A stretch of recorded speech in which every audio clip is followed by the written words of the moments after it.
ఓం శుక్లాం వరధరం విష్ణుం జజవరణం చతుర్భుజం ప్రసన్నవదనం ధ్యాయేత్ సర్వవిఘ్నోపశాంతయే. ఓం గురుబ్రహ్మ గురుర్విష్ణుః గురుదేవో మహేశ్వరः గురుసాక్షాత్ పరబ్రహ్మ తస్మై శ్రీ గురవే నమః. ఓం వ్యాసాయ విష్ణురూపాయ వ్యాసరూపాయ విష్ణవే నమో వై బ్రహ్మనిధయే వాసిష్ఠాయ నమో నమః. నారాయణం నమస్కృత్య నరం చైవ నరోత్తమం దేవీం సరస్వతీం వ్యాసం తతో జయముదీరయేత్. హరి ఓం. భగవద్బంధువులారా, ఆస్తిక మహాశయులారా, విష్ణు పురాణానికి మనం స్వాగతం పలుకుతూ ఆత్మానం రథనం విద్ధి శరీరం రథమేవతు బుద్ధింతు సారథం విద్ధి మనః ప్రగ్రహమేవచ. మన ఆత్మ, మన శరీరము, మన బుద్ధి, మన మనస్సు ఇవన్నీ కూడా ఒక రథంలాగా మారితే ఆ రథాన్ని అధిరోహించినటువంటి శ్రీమన్నారాయణుడు మనకి సద్బుద్ధిని సద్గతులను కలుగుజేయుగాక అని మరొక్కసారి మనం స్మరణలోకి తెచ్చుకుంటూ విష్ణు పురాణం ద్వితీయాంశం 7వ అధ్యాయంలో ఉన్నాం. ఇంచుమించుగా ఈ ఘట్టంతో ఈ అధ్యాయం పరిసమాప్తం అయిపోవచ్చు.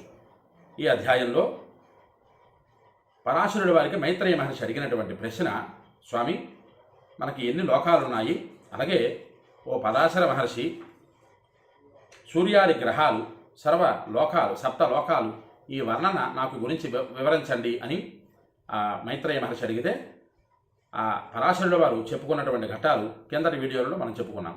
అందులోనే పరమాద్భుతమైనటువంటి విశేషం ఏమిటయ్యా, విష్ణుమూర్తి తాలూకా శక్తి స్వరూపము ఎంతవరకు మనం చెప్పుకున్నాము కిందటి వీడియోలో. ఆ శ్లోకం నుంచి ఇప్పుడు మనం ప్రారంభం చేసుకుందాం. యథాచ పాదపో మూలస్కంధ శాఖాది సంయుత ఆదిబీజాత్ ప్రభవతి బీజాన్యన్యాని వై తతః ప్రభవంతి తతస్థేభ్యః సంభవంతర పరే ధ్రుమాః తేపి తల్లక్షణ ద్రవ్య కారణానుగతా మునే. 2 శ్లోకాలలో పరాశరుడు వారు మైత్రేయ మహర్షిని ఉద్దేశిస్తూ, ఓ మునీశ్వర, యావత్ ప్రకృతి కూడా వ్రేళ్ళు, మ్రాను, కొమ్మలు మున్నగ వాటితో కూడుకున్న వృక్షం మొదట విత్తనం నుంచి పుట్టినట్టు. ఒక వృక్షం పుట్టాలంటే విత్తనం ముఖ్యం కదా. అలాగే సమస్తమైనటువంటి స్థావర జంగమాత్మకమైనటువంటి ప్రకృతి ఉద్భవించాలి అంటే దానికి విత్తనం ఉండాలి కదా. ఆ విత్తనం విష్ణువే అని ఇక్కడ పరాశరుడు వారు ఉటంకిస్తూ, విత్తనం నుండి పుట్టి పిమ్మట అదే చెట్టు నుంచి విడివిడిగా విత్తనాలు పుడతాయి. ఏ విత్తనం నుంచి వృక్షం వస్తుందో ఆ వృక్షానికి అవే విత్తనాలు పుడుతూ ఉంటాయి. అలాగే మళ్ళీ ఆ విత్తనాల నుండి అనేక వృక్షాలు పుట్టడానికి కారణాలు అవుతూ ఉంటాయి. విష్ణువు నుంచి విడివడబడ్డ ప్రకృతి నుంచి బయటపడినటువంటి మిగతా స్థావర జంగమాత్మకమైనటువంటి విశేషణాలతో కూడుకున్నటువంటి విషయాలు, సత్వరజస్తమో గుణాల దగ్గర నుంచి, ప్రధానము పురుషుడు మహత్తత్వం దగ్గర నుంచి, తామసాహంకారం దగ్గర నుంచి, ఇవన్నీ కూడా విష్ణువు నుంచి ఉద్భవించినవే. అలాగే ఈ జగత్ పరంపరకు అవి నడవడానికి, ఈ జగత్తు మొత్తం కూడా ఎక్కడా అడ్డు ఆటంకం లేకుండా నడవడానికి వాటన్నింటినీ కూడా విష్ణువు సరిగ్గా అమర్చారు ప్రకృతిలోని అని చెబుతూ ఎదరఘట్టంలో ఇంకా ఆ విష్ణువు తాలూకా విశేషణాల గురించి, గుణగణాల గురించి పరాశరుడు వారు ఇక్కడ ఉటంకిస్తూ, ఏవమవ్యాకృతాత్ పూర్వం జాయంతే మహదాదయః విశేషాంతత స్తతస్థేభ్యః సంభవంతి సురాదయః. విష్ణువు నుంచి ఉద్భవించినటువంటి అవ్యాకృతమైనటువంటి ప్రధానము, దాని నుంచి మహత్తత్వము, అది మొదలుకొని విశేషాల వరకు జన్మించాయి. వాటి నుంచి క్రమంగా సురులు ఉద్భవించారు. అలాగే తేభ్యశ్చ పుత్రాస్తేషాంచ పుత్రాణమపరేషుతాః బీజాత్ వృక్ష ప్రరోహేణ యథా నాపచయ స్థరోహో. పుట్టినటువంటి ప్రతి ఒక్క బ్రహ్మ పదార్థము కూడా వాటి సంతానాన్ని అభివృద్ధి చెందిస్తూ కుమారుడు వారికి కుమారులు జన్మిస్తూ ఉంటారు. బీజం నుంచి చెట్టు ఉద్భవించిన ఆ విత్తనానికి కారణమైన చెట్టు నశించినట్లే ప్రాణుల వల్ల ప్రాణులు ఉద్భవించిన ఆ ప్రాణులందరూ కూడా నశించిపోకుండా విష్ణు పదప్రాప్తిని పొందాలి అని చెబుతున్నారు పరాశరుడు వారు. చాలా జాగ్రత్తగా ఈ గంభీరమైనటువంటి విషయం ఇది జాగ్రత్తగా పట్టుకోండి. ఎందుకంటే ఒక విత్తనం నుంచి చెట్టు ఉద్భవించింది, ఆ చెట్టు నుంచి కొన్ని వేలగా విత్తనాలు ఉద్భవిస్తాయి, మరలా ఆ విత్తనాల నుంచి చెట్టు ఉద్భవిస్తూ ఉంటుంది. కానీ మొదట చెట్టు ఏదైతే ఉందో కాలక్రమేణా దానికి ఉండేటటువంటి ఆయు పరిమాణం తగ్గున తర్వాత ఆ చెట్టు నశించిపోతుంది. అలాగే ఇక్కడ ప్రాణులు కూడా స్థావర జంగమాత్మకమైనటువంటి ప్రకృతిలో యావత్తు ప్రాణులు కూడా జన్మ తీసుకొని జన్మని సాఫల్యత వైపు నడిపించాలి. జన్మ మధ్యస్థమంలో ఆపేయకుండానే విష్ణు పదప్రాప్తికి సఫలీకృతం అయ్యేటట్టుగా మనం నడుచుకోవాలి. అందులో ముఖ్యంగా మానవుడు, నరుడు. అంచేత అందుకు ఇక్కడ పరాశరుడు వారు చెబుతూ, ప్రాణుల వల్ల ప్రాణులు ఉద్భవించినా ఆ ప్రాణులు నశించిపోకుండా విష్ణు పదప్రాప్తిని పొందాలి, అంటే పునరాహిత్యమైనటువంటి కైవల్యాన్ని పొందాలి అని పరాశరుడు వారు నొక్కి వక్కానించి చెబుతున్నారు ఇక్కడ. అలాగే సన్నిధానాత్ యథాకాశ కలాద్యా కారణం తరోహో తథైవా పరిణామేన విశ్వస్య భగవాన్ హరి.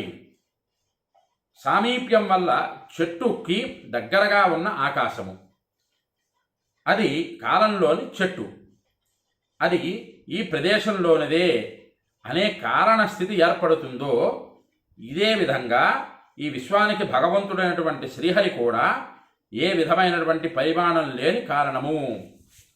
ఇది కాస్త అర్థం అవ్వడం కాస్త క్లేశముగా ఉంటుంది ఈ వాక్యం. ఎందుకంటే సంస్కృతంలోని కానీ పెద్దలు చెప్పినటువంటి మాటలు కానీ వాటి లోతుల్లోకి వెళితే కానీ మనకి అర్థం కాదు.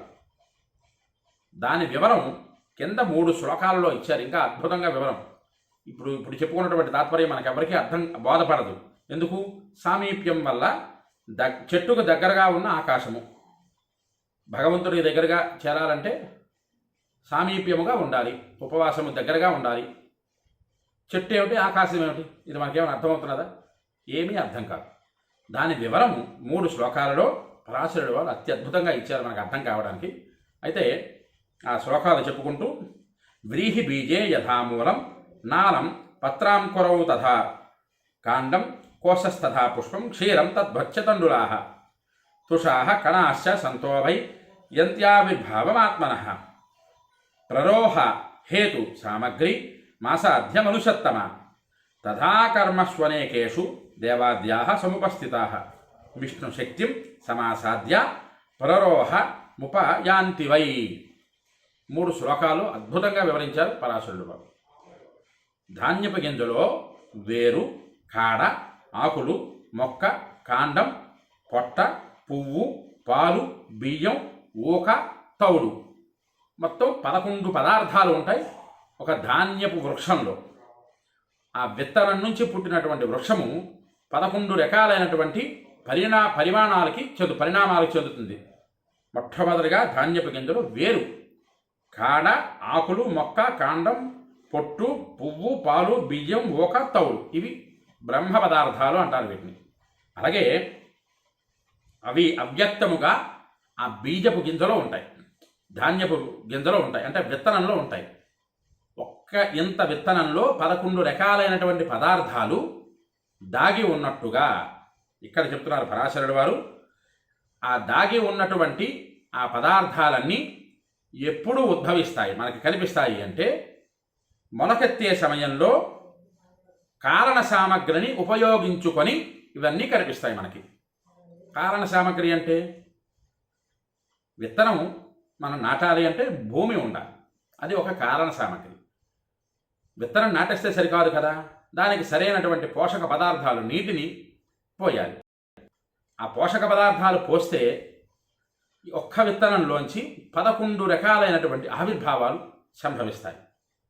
ఇందాక చెప్పుకున్నట్టుగా తౌడు దగ్గర నుంచి, పాలు దగ్గర నుంచి, కాడ దగ్గర నుంచి, ఆకుల దగ్గర నుంచి, అలాగే ఊక దగ్గర నుంచి బియ్యం వరకు, ధాన్యపు గింజ వరకు, ఇవి అన్నీ కూడా ఉద్భవిస్తాయి కారణ సామగ్రిని ఉపయోగించుకున్నటువంటి పిదప. భూమి అలాగే నీరు, ఈ 2 కూడా కారణ సామగ్రి. అలాగే మానవుడికి జన్మ తీసుకున్నటువంటి ప్రతి ఒక్క మానవుడు కూడా హరి పాదాలకి చేరాలి అంటే శ్రీహరి అమర్చినటువంటి కారణ సామగ్రిని ఉపయోగించుకోవాలి. ఏమిటిది? ధర్మ, అర్థ, కామ్య, మోక్షములు అనేటటువంటి 4 కారణ సామగ్రులు. ఈ 4ంటిని ఉపయోగించుకొని అంత్యమందు విష్ణు పదప్రాప్తిని పొందాలి. ఇంతటి అద్భుతమైనటువంటి వచనం మనకి చెప్పడానికి ఒక ధాన్యపు గింజ ఎలాగ ఉద్భవిస్తుందో దాని గురించి ఉటంకిస్తూ, విష్ణు కైవల్యాన్ని పొందాలి అంటే భగవంతుడు అమర్చినటువంటి కారణ సామగ్రి అంతా కూడా ఉపయోగించుకొని ధర్మబద్ధమైనటువంటి జీవనాన్ని సాగించు, ధర్మబద్ధమైనటువంటి లక్ష్మీ కటాక్షాన్ని పొందు, ధర్మబద్ధమైనటువంటి కామోపభోగాలని అనుభవించు, అంత్యమందు విష్ణు కోసం మోక్ష సామ్రాజ్యాన్ని సాధించు. ధర్మబద్ధమైన జీవనాన్ని సాగించు అంటే ఆ కారణ అంతా కూడా విష్ణువు మనకి ఏర్పాటు చేశాడు. ఏంటది? మొట్టమొదటిది జ్ఞానము.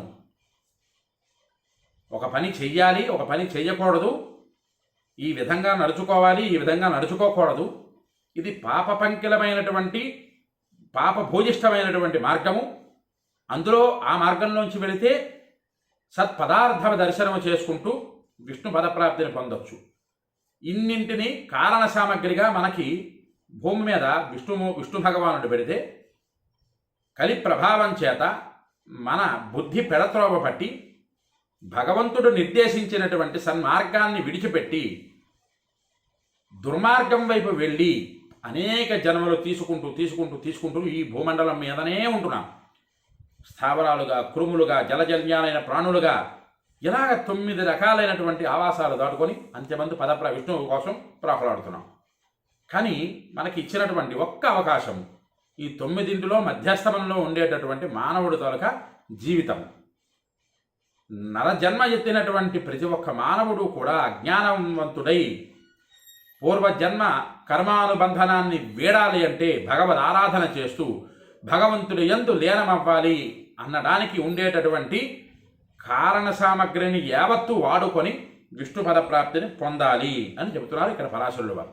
అలాగే ఇంకా దాని గురించి వివరం చెబుతూ మొలకెత్తే సమయంలో నీరు, నేల మొన్నొక కారణ సామగ్రిని పొందిని వెలుపలికి వస్తాయి ఆ 11 పదార్థాలు. అలాగే అనేక కర్మలు చేసి తత్ఫలితాలు అనుభవించబోయే దేవతలు మున్నగు ఉపాధులు జీవ శరీరంతో నిండియుండి విష్ణు శక్తి వల్ల తత్కారణంగా ఆవిర్భవిస్తూ ఉంటారు.